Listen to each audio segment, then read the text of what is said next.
Welcome to First Parish in Needham, a Unitarian Universalist congregation of humanists, theists, atheists, agnostics, seekers, and interfaith families. I am Tracy Zinner, and I'm the current organizer of the Social Action Forum. And I'm Gail Lehman, chair of the Pastoral Care Team. You can learn more about all that's happening at First Parish by going to our website, uuneedham.org, and signing up for our weekly email newsletter, or by following us on social media. Our order of service is online too, at the QR code in your pews and at the website uuneedham.updates.church. Please speak with our ushers, greeters, and Zoom hosts if you have questions or accessibility needs. At First Parish, we covenant to live our shared values of the inherent worth and dignity of every person, respecting the earth and co-creating beloved community. Whoever you are, whoever you love, whatever your background, identity, age, or stage, whether you walked or rolled in, and wherever you're participating from, you are welcome here. This morning in particular, we wanted to invite you all to do whatever you need to do to care for your body and spirit. As the service will talk about tomorrow's inauguration, the next 4 years, and the myriad other climate and humanitarian crises unfolding around the globe at the start of this new year. We're coming to you representing the Pastoral Care Team that I currently chair, and the Social Action Team, oh my goodness, that Tracy currently organizes. From the pastoral care side of things, I want to remind you that the team is here to listen, to make calls and visits, and with volunteers on the caring crew that Gail Hedges organizes, provide meals and rides temporarily in times of illness and other life challenges. A list of members is on a blue flyer out by the front door. Please contact us if you want to volunteer, even one time, or if you have a need yourself. Okay. In this time of overwhelm, remember you're not alone, and we are not helpless. What gives me hope is to see the shared kindness and grassroots efforts of so many individuals in our community. Together, our church members continue to support diversity, equity, and inclusion efforts. We raise awareness about the climate crisis. We continue to provide a welcoming space for LGBTQIA community members and supporting transgender rights. Our members are supporting immigrant families through the Need Shelter Network, helping with food, education, housing, and supplies. We're supporting reproductive rights through education and financial support of abortion funds. And the list goes on. The social justice projects that our community engages in are truly inspiring. This is a time to look at each other and find comfort and motivation in the people working by our sides. So welcome again to everyone this morning in the building and online. We're so glad you're here.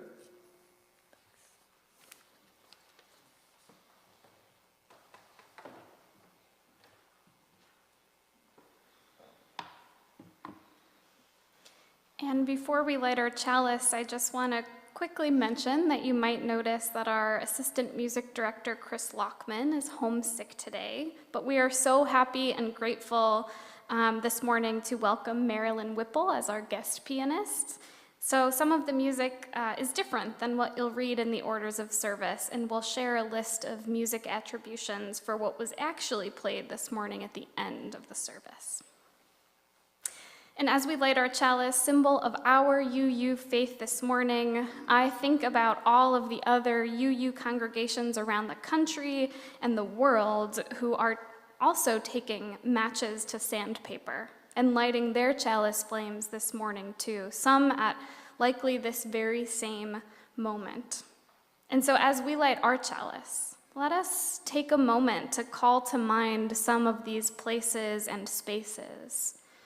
Maybe you have visited some of these congregations. Maybe you know some people who might be in pews just like these around our country. As we light our chalice, let us call to mind this rich and storied UU web of which we are a part. From Needham to Newton to Wellesley Hills to Portsmouth, New Hampshire, Brooklyn, New York, Atlanta, Georgia, Seattle, Washington. Some congregations in this web may not be able to gather this morning to light their chalices, like our congregations in LA County. So maybe this morning we light our chalice for these folks too, calling them to mind and sending them the hope of our chalice flame.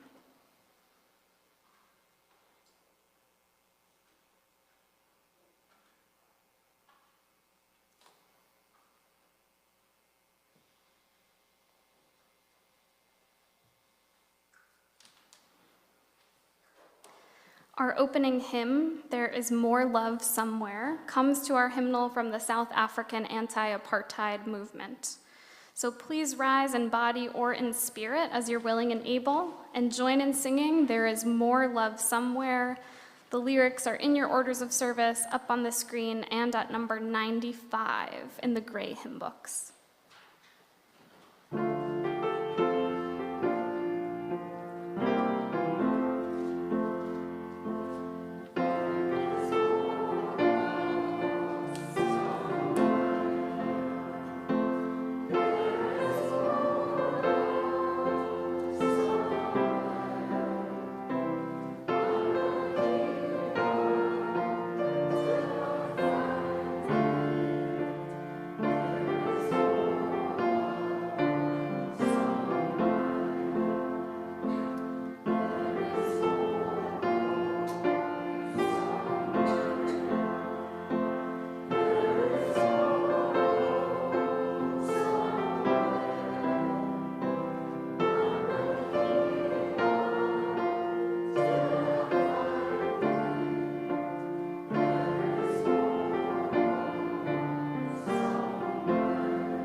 In the Unitarian Universalist tradition, the covenant is a set of promises the membership of a congregation strives to honor with one another and out in the world.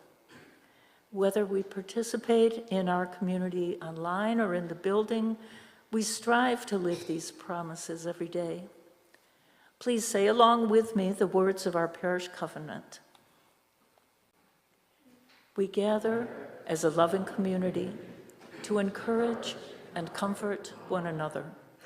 We gather as a diverse community to support each other in our search for spiritual truth. We gather as a service community to live our beliefs through action and care for our world.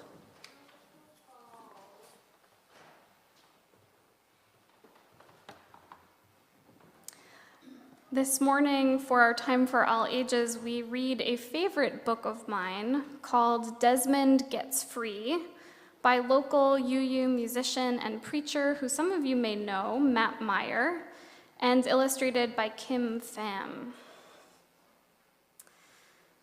Desmond the mouse lived in the most beautiful meadow in all of the land. Every morning, Desmond woke with the sunrise and would spend the day playing in the meadow. And every evening, Desmond would go to sleep in the middle of that meadow under the beautiful starry sky. One night, though, Desmond awoke when it was still dark out. He tried to roll over to a more comfortable spot, but something was not right. Desmond realized that his tail was stuck right to the ground and beginning to throb with pain. He felt behind him, and there was a huge boulder that seemed to have fallen in the middle of the meadow just on his tail. Desmond pushed on the boulder and tugged on his tail, and he pushed and he tugged and he pushed and he tugged, but it was no use. When he was out of breath and just about given up, he saw a giraffe in the nearby grass. Good news, he thought. "Oh, giraffe," Desmond cried, "could you please push the boulder a few inches in the other direction so that I can go free?" The giraffe looked at Desmond and laughed the way giraffes do. "Silly mouse," said the giraffe, "that's no boulder. That's an elephant that's fallen asleep in the middle of the meadow just on your tail." "Well, if you could just wake the elephant and ask him to roll over just a few inches in the other direction, then I can go free." "Well," replied the giraffe, "you know what they say about letting sleeping elephants lie. I find it's best not to get involved in other animals' business. I find it's best to remain neutral in times like this." Desmond quietly replied, "Well, I do not appreciate your neutrality." The giraffe wandered off, and Desmond tried calling out to the elephant to wake him up. But those giant ears were just too far away on the other side of that giant elephant body. And so again, Desmond pushed on the elephant and tugged on his tail. He pushed and he tugged and he pushed and he tugged, but it was no use. When he was out of breath and had just about given up, a gazelle wandered by. "Oh, gazelle," he cried, "it seems that an elephant has fallen asleep just on my tail in the middle of this meadow. I am stuck, and it hurts. I wonder if you could gently wake him and ask him to roll over just a few inches in the other direction so that I might go free." "Well," said the gazelle, "I see your problem there, but you know what they say about letting sleeping elephants lie. I find it's best not to get involved in other animals' business. I find it's best to remain neutral in times like these." Desmond replied almost to himself this time, "I do not appreciate your neutrality." Desmond tried again to call out to the elephant. He tried again to push the giant animal away. He tried again and again to tug his little tail free, but it was no use. When he was out of breath and had just about given up for the very last time, he saw another mouse wandering through the meadow. "My name is Nelson. Nelson, this giant elephant has fallen asleep just on my tail in the middle of this meadow. I wonder if you might run over and call out into his giant ears and ask him to roll over just a few inches in the other direction so that I can go free," Desmond asked. "Of course," said Nelson. Nelson ran all the way to the other end of that giant elephant body, and he called up to those giant elephant ears at the top of that giant elephant head. But the elephant did not budge. The elephant heard Nelson's small voice far away, but he felt too comfortable to move. And so Nelson ran back to Desmond, a little out of breath, and said, "I have an idea. Don't move." He ran off. "I won't," muttered Desmond. A little while later, though, Nelson emerged through the tall grass, and he was not alone. Nelson had found 3 other mouse friends to help him, and each one had also brought 3 other friends. The whole group of them ran over to the giant head of that giant elephant. One mouse scrambled up onto the shoulders of another, and another mouse scrambled up on her shoulders. And then one after another, they climbed up until the whole group of them had formed a long mouse ladder right up the side of that elephant. At last, Nelson climbed up the shoulders of his mouse friends, one on top of the other, until he was way up on that giant elephant head, standing next to the giant elephant ear. "Excuse me," he called out right into the ear. "It seems you have fallen asleep on my friend's tail in the middle of this meadow. I wonder if you could roll over just a few inches in the other direction so that he might go free." The giant elephant made a giant low groan, "Grumph. I am comfortable just where I am. Go away." So Nelson asked more of his mouse friends to climb up. One by one, they helped each other up the side of the elephant. And one by one, they called out into that giant elephant ear on top of that giant elephant head. Again, the giant elephant made a giant low groan, "Grumph. I am comfortable just where I am. Go away." And then Nelson had an idea. He whispered to the mice, and then all at once they yelled out together, "Excuse us, it seems you have fallen asleep on our friend's tail in the middle of this meadow. Just roll over a few inches in the other direction so that he can go free."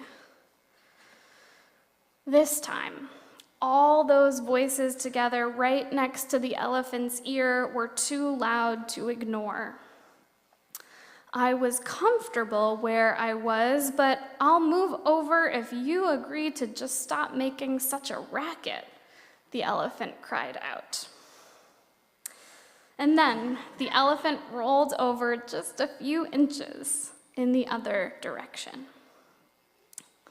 Nelson and the other mice helped each other climb back down, and Desmond was finally free. Desmond and Nelson and all their mouse friends spent the rest of the day in that beautiful meadow. When have you been in situations where you've been asked to help in the past? Can you think of times where you responded like the gazelle or the giraffe did? I know I have from time to time. Are there other times where you responded like Nelson and the other mice did? And what feels different about the two? What helps you better behave like the mice in solidarity with people like Desmond? Here ends our time for all ages. And this morning, for our All Kids Together Sunday, the kids and youth will be following Priscilla Mullen and Judy Hadrick downstairs for a really fun program on spirituality and music. So please join in singing Long Time Son as our kids head downstairs with Judy and Priscilla.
As many of you know, we are experimenting with how we share the milestones and obstacles of our lives. We continue to have our spoken candle ritual, but for those things that do not feel ready to be spoken aloud, we have the Book of Life. On this table over to my right are cards and pens, and you are invited to write any milestone or obstacle that you are carrying with you this week into our book. These cards get put into the Book of Life, which is a testament to the lives that we live outside of our church walls. And you're welcome to fill out a card at any time during the service or during the week. And for our spoken candles, if you are not able to be with us in the building and have a milestone or obstacle to share, you can still email them to Dara at candles@uuneedham.org by the Friday before the service. We will read these candles aloud unless you specify that they are for the Book of Life. We also encourage those of you joining remotely to type your candles into the chat box wherever you're watching to be held by all who are joining remotely with you this morning. And so for our first candle this morning, Peter Panov asks us to light a candle in memory of his grandmother, Nadezhda Pavlovna Panova, who died unexpectedly this past Monday at home in Selijarovo, a rural town in Russia. She was 82 and is survived by Peter's family in Needham, her daughter, and her other son's family in Moscow. Please hold Peter and Nadezhda's family in your hearts this week.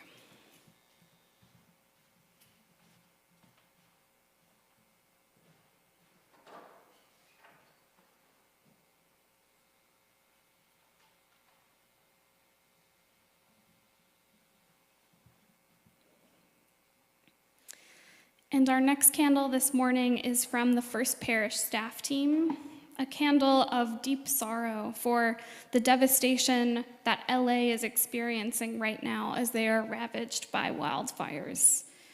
A candle for all those whose homes have been destroyed and all who, in the aftermath, will struggle to rebuild. Please also know that the UUA Disaster Relief Fund is actively giving out disbursements to our people and our congregations in LA, and you can donate today to help support our beloveds in Southern California.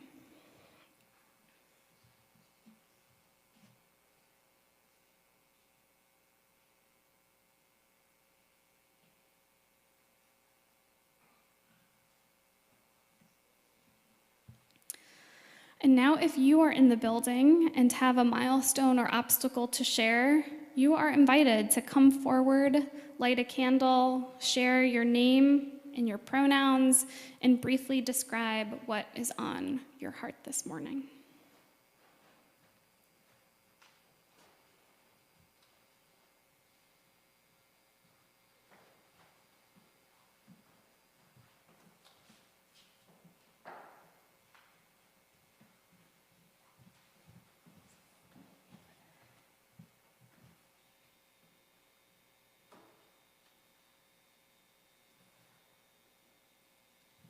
Hi, I'm Katie Barnett, she, hers. I am lighting a candle of joy and appreciation for Reverend Jenna and our staff team. I've been in a few meetings this week. I'm on the parish committee and innovation team and maybe something else.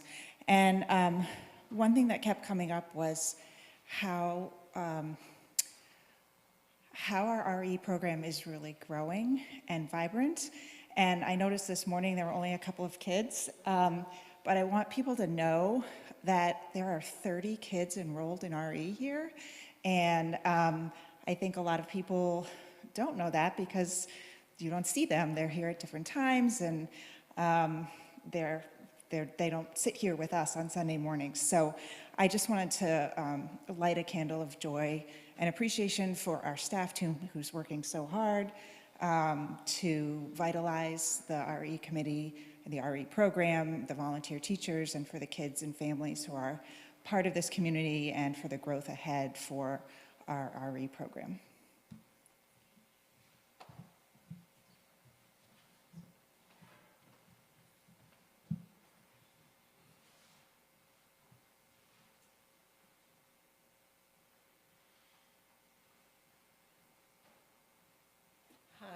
I'm Nancy Temple, she, hers, and I'm lighting a candle of concern and worry on behalf of my transgender daughter, Alex, who is herself very concerned for both her transgender friends and herself in the incoming years.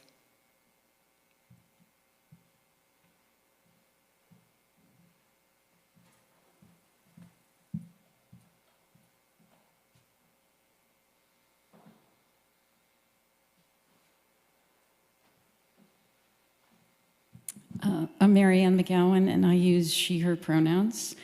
And I have a candle of joy, kind of relief, really, because I have two first cousins who live in California, and they, of course, were in LA.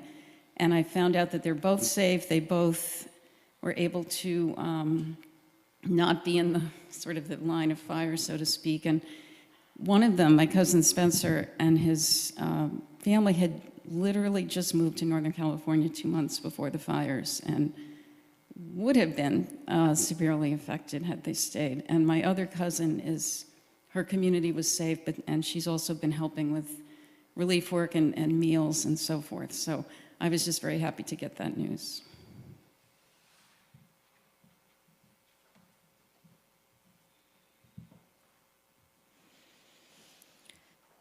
And for all the joys, sorrows, and milestones that remain silent in our hearts this morning, and for the prayers of our neighbors near and far, we will light one final candle.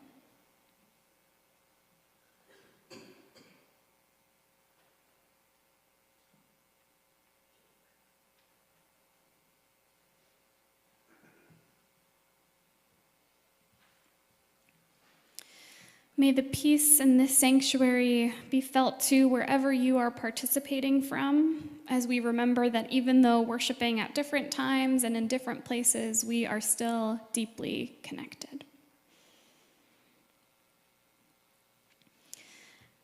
And for our meditative moment this morning, it's going to be a short one, but I'm going to ring the singing bowl in just a minute 3 times, pausing in between each. And the first time I ring the singing bowl, I want to invite you to focus on your body. Notice your breathing, the feeling of your body being supported by the chair. Are there any aches or tender points you're carrying today? The second time the bowl rings, I invite you to choose a place or a people that are hurting right now and focus your attention there for a moment. It could be LA, Sudan, Gaza, or just a loved one going through a hard time. And then the third time, I invite you to practice the feeling of opening your heart to this place or this people that you've chosen. So start with an awareness of the body, and then connect to a people or a place. And on the third time, practice opening the heart. Let us begin.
Amen. Please remain seated and join in singing our meditative response hymn, Circle Around for Freedom. We'll sing it twice through. And the lyrics are in your orders of service and at number 155 in the gray hymn books.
This congregation has been supported by the volunteered time and treasure of its members and friends since its founding in 1711.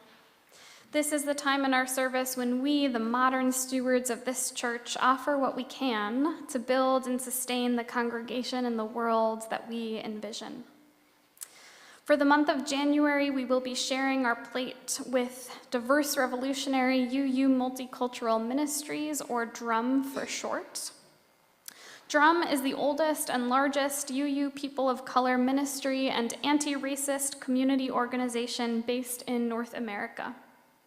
DRUM has a growing membership of UU people of color from every district and region.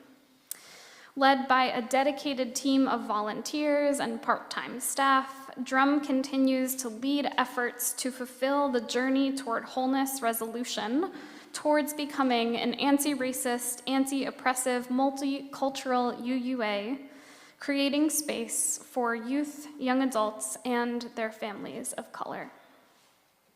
To donate to today's offering, you can use one of 3 different methods as described in your orders of service. You can use our Text to Give program through the number 73256. You can donate through our website, uuneedham.org, or drop a check or cash into the collection plate or mail a check to First Parish. Whichever way you donate, remember to specify whether your donation is meant for the plate collection or your annual pledge. And if this is one of your first visits to First Parish, we encourage you to fill out a yellow card in your pew back to drop into the collection plate, or to fill out our online visitors form at uuneedham.updates.church. And finally, many thanks to Nora Hussey for our beautiful flowers this morning, and gratitude for Jonathan, Jean, and Aisling Kelleher. Their loving welcome has transformed her life, she writes.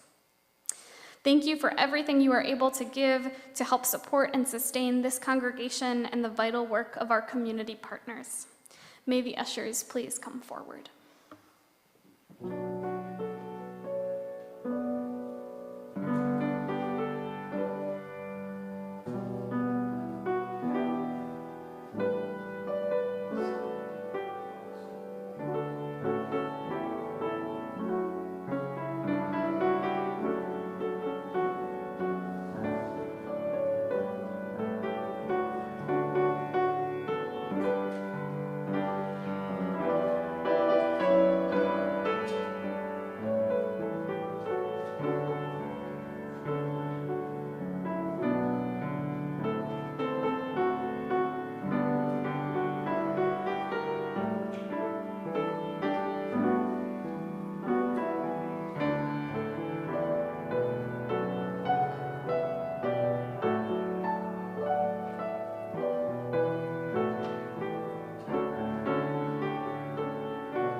Our reading this morning is an excerpt of a letter that Reverend Dr. Martin Luther King Jr. wrote from inside the Birmingham City Jail in Alabama on April 16, 1963.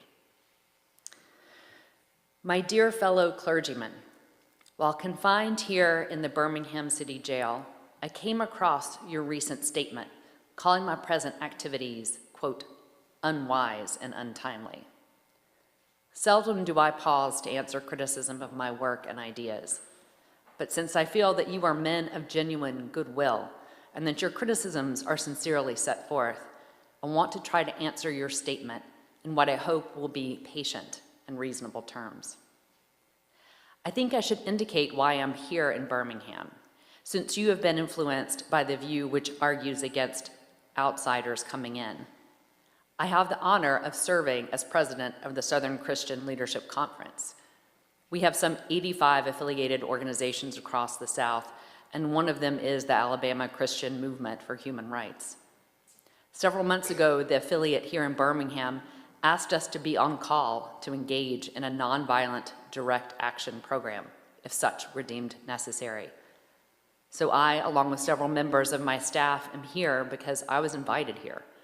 I am here because I have organizational ties here. But more basically, I am in Birmingham because injustice is here. Just as the prophets of the 8th century BC left their villages and carried their "Thus saith the Lord" far beyond the boundaries of their hometowns, so am I compelled to carry the gospel of freedom beyond my own hometown. Moreover, I am cognizant of the interrelatedness of all communities and states. I cannot sit idly by in Atlanta and not be concerned about what happens in Birmingham. Injustice anywhere is a threat to justice everywhere. We are caught in an inescapable network of mutuality, tied in a single garment of destiny. Whatever affects one directly affects all indirectly. Anyone who lives inside the United States can never be considered an outsider anywhere within its bounds. Here ends our reading.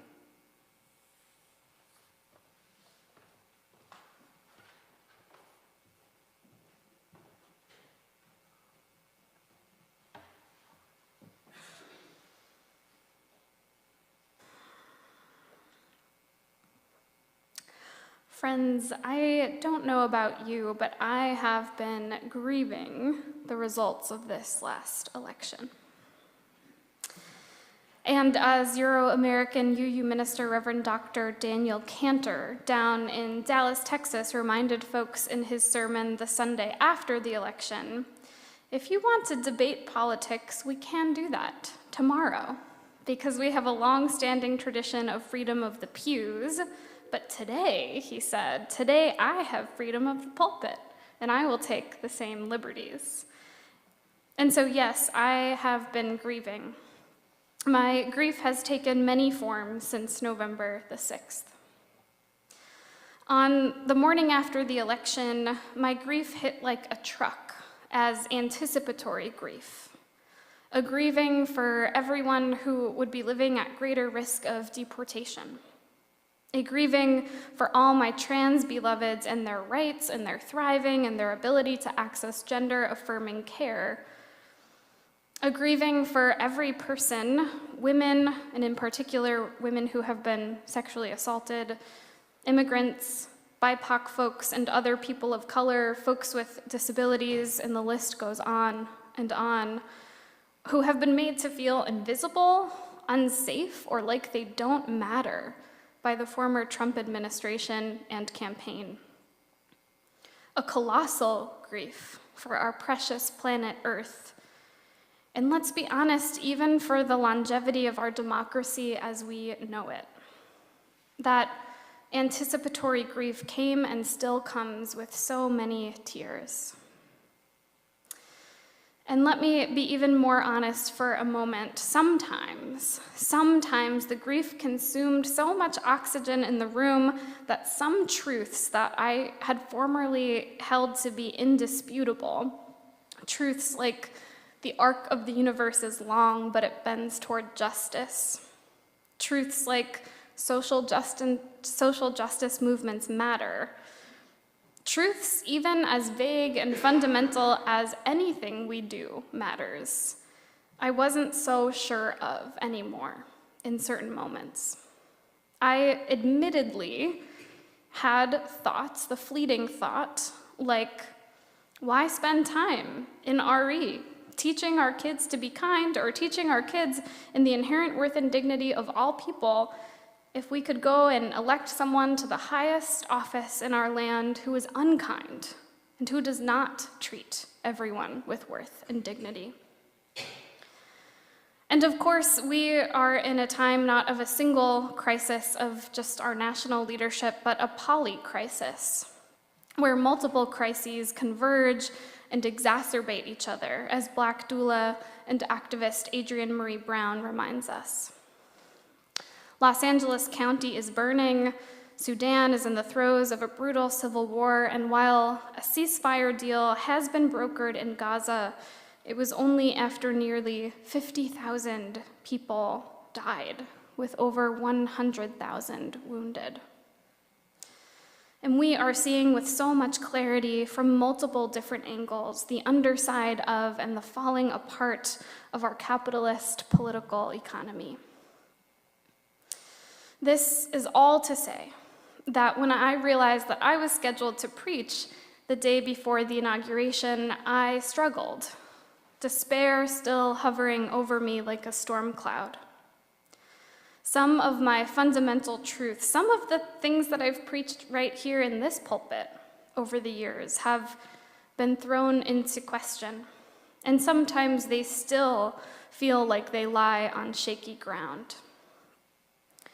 What is there to say when we're anticipating ICE raids and deportations, possibly en masse?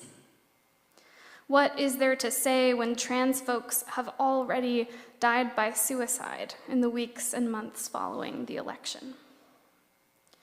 What is there to say to folks with unexpected or high-risk pregnancies in states with abortion bans? What is there to say when we had the power to choose a different outcome? So, this is not an arc of the universe is long, but it bends toward justice sermon. Maybe there will be a time where that message feels resonant once again. I hope that there is. And yet,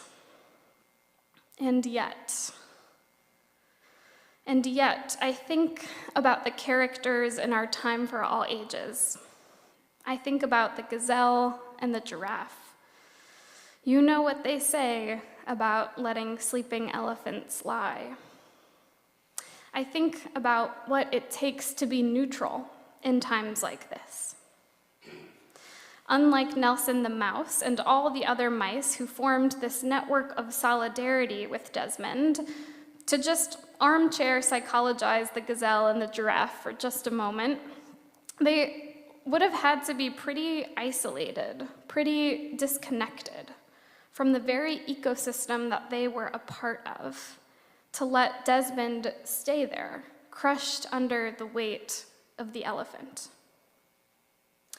In this story, it's a little exaggerated and hyperbolic, but it's not hard to see how easy in our world it would be to do the same thing. To silence the news, for example. To walk or roll down a street and feel disconnected from someone asking for money or even for directions. Martin Luther King even encountered it in his fellow clergy folks, who could not understand why he would have involved himself in the goings-on in Birmingham when he lived miles away in Atlanta. Even in my own election-induced grief these last few months, there was a compulsion to turn inward, to be so sickened by the direction that our country was going that I forgot that I was neither alone in my grief nor alone in the values and principles that I hold dear. In other words, I felt at times uprooted, wrested from the foundation that I had built over the years of people and values and principles.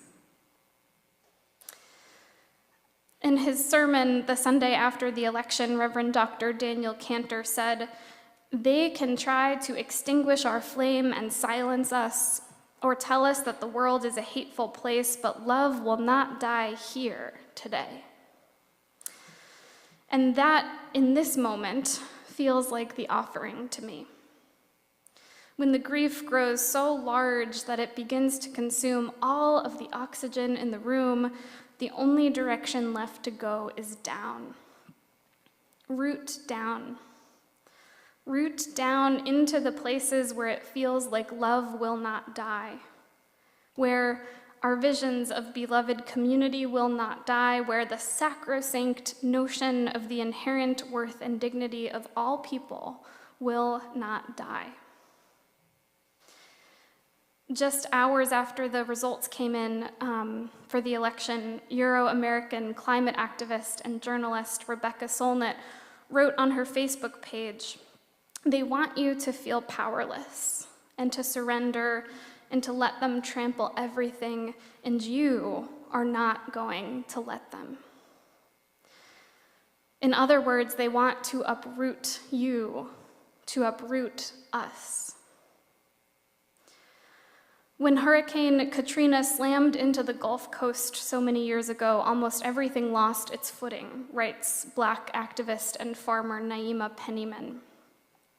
Houses were detached from their foundations, trees and shrubbery were uprooted, signposts and vehicles floated down the rivers that became of the streets. But amidst the whipping winds and the surging water, the oak tree held its ground. How? Instead of digging its roots deep and solitary into the earth, the oak tree grows its roots wide and interlocks with other oak trees in the surrounding area.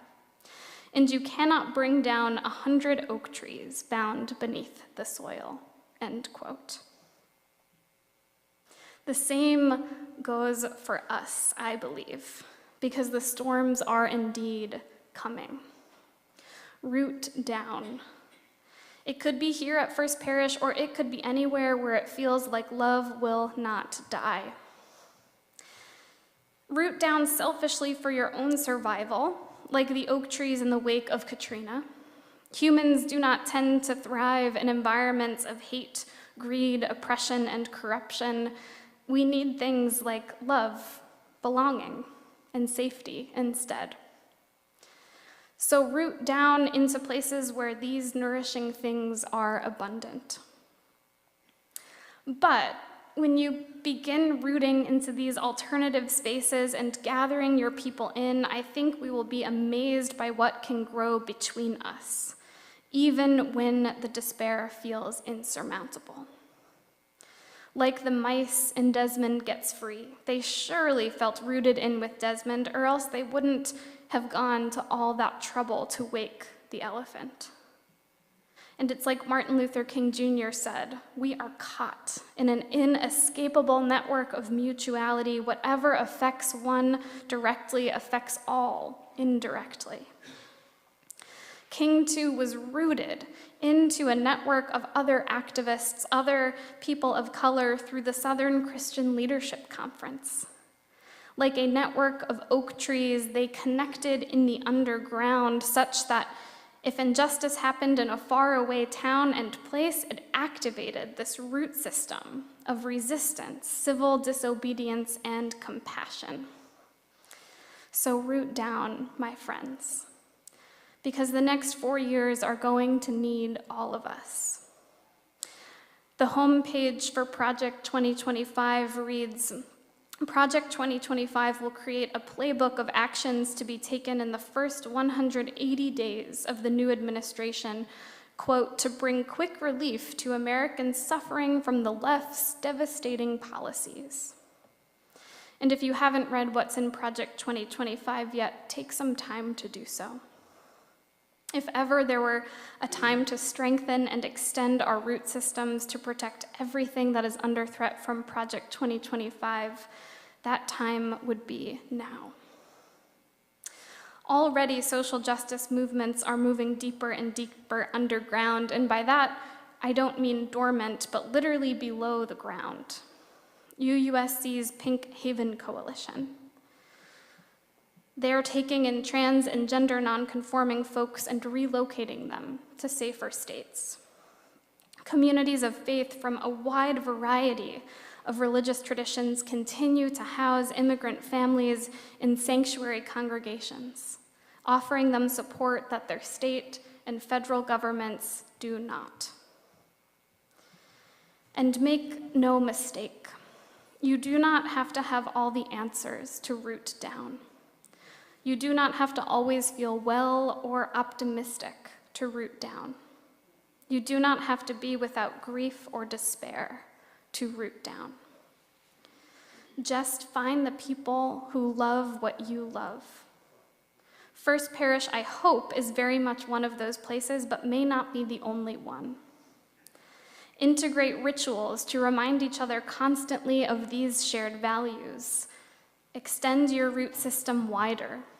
Weave in people who are different than you and who are affected by the upcoming administration differently than you are. Share meals together. Watch each other's children. Root in. Stay healthily engaged with the news. Ask yourself and each other what is the next right thing, and the next, and then the next. Become comfortable with mistakes and imperfection. Rest when you must.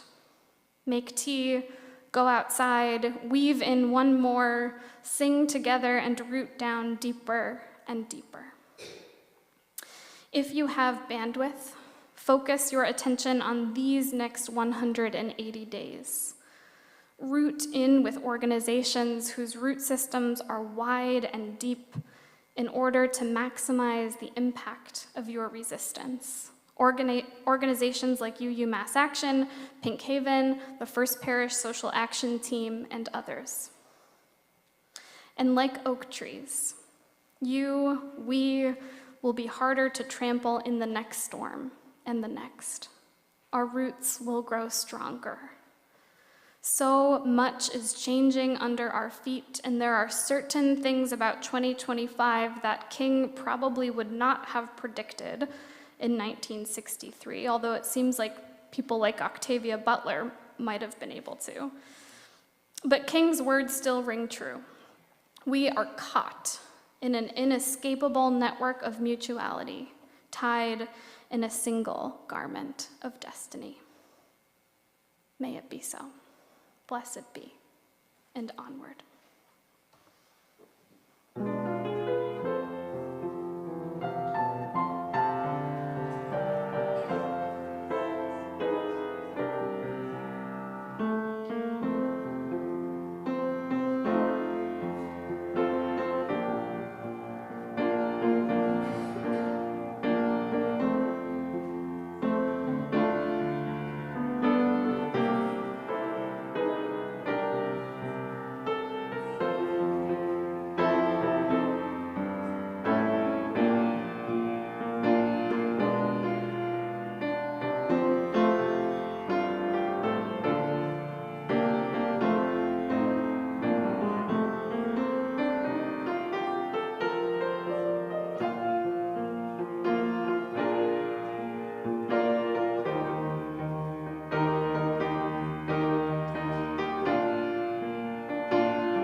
Thank you so much. As we near the end of our service, you're welcome to join us at social hour after the postload, both online and here on site.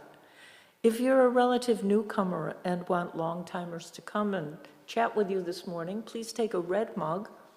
They're easy to spot and bigger. It's a busy week coming up at First Parish. I'd like to highlight a few special programs, but a full schedule of all our regular weekly events and other announcements can be found in the Bell Notes email newsletter. So today, right after church, from noon to 4, please consider volunteering with the Growing Space to pack food for their program. They're located at 161 Greendale Avenue in Needham. And they're asking anyone coming today, please bring and wear masks. You can direct questions to Ellen Fine. This Tuesday, join the DEI committee at 6:30 for a values and covenant sharing circle. And Saturday, stop by the blood drive at First Parish from 9 to 2 and come back at 7:30 for the Homegrown Coffee House concert featuring Tom Smith and Cozy Sheridan. And finally, next Sunday, head over to the UCC Church from 1 to 4 to make no-sew blankets with the Need Shelter Network. Then come back to First Parish at 5:30 for the Social Action Planning Dinner. We always extinguish our chalice with words promising to carry its flame in our hearts until we are together again. Please join me now in saying these words written by UU Minister Reverend Elizabeth Selly Jones. We extinguish this flame, but not the light of truth, the warmth of community, nor the fire of commitment. These we carry in our hearts until we are together again. And our closing hymn this morning, Just as Long as I Have Breath, right? was written by UU singer-songwriter Alicia Carpenter and composed by UU music director John Edwin Giles. Please rise in body or spirit and join in singing. Words are on the screen in your service, or number 6.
Before we close, I just want to take a moment to share with you what music was played throughout the service. For our prelude, we heard Largo, Movement 2, from Dvorak's Symphony No. 9. And for our anthem, we heard Martin Luther King Jr.'s favorite song, Precious Lord, Take My Hand, by Thomas Dorsey and arranged by Gail Smith. And for our postlude, we will hear Tfilat Haderek by Debbie Friedman. And now, dear ones, tomorrow, this week, be tender with yourself and each other. Remember that when the storms and hurricanes come, it is not the trees who put down deep and solitary roots, but the oaks, whose root systems are the widest, who have the best chance of weathering the storm. Remember that there are people and places who love what you love, who want to protect what you want to protect, and who share in your grief and your fury. Remember that we belong to an inescapable network of mutuality in the underground. Remember that these next 180 days are important.